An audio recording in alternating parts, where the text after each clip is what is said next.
what was the winning and losing of that game for you? Well, for me, midway through the second half, France looked the better team, but then Ireland got a bizarrely how you score. You spend the whole week constructing and planning and analysing about how you can break down the French opposition, and then you throw the two at the line out, you get a wonky bounce, and Kelleher showed brilliant wheels to score, and then Ross Byrne hits a brilliant conversion. Game on. As I said earlier in the thing, you got to squeeze France. You got to keep them within one score. If we'd managed to do that, I think for more than the period that we had, we would have won the game. I agree with Ian in the fact that we weren't accurate enough when we had the ball. And the big thing for me, I think we didn't play with enough tempo. I think when we moved the ball, at time we looked dangerous and we stressed their defence. I think we're a fitter team than France. But I didn't think we the ball and play time for 80 minutes wasn't probably what we wanted. And why the lack of tempo? I mean, Gibson Park would be talked about as a tempo number 9.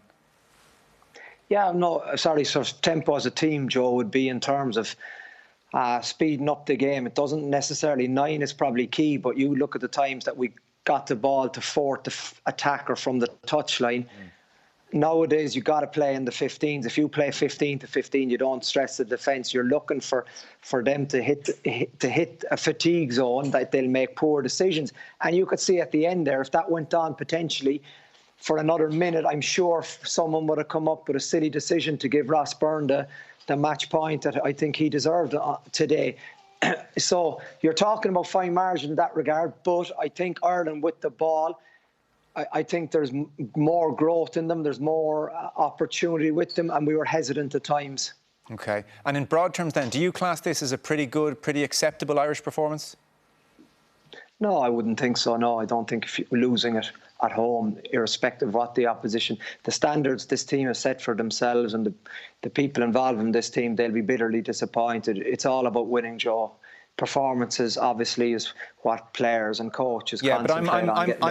I'm asking you about performance. We all know it's bad to lose, and especially at home. But performance, because we're trying to get a feel for where this team is under Andy Farrell. Was the performance a step in the right direction? Yeah, performance was. It was mixed.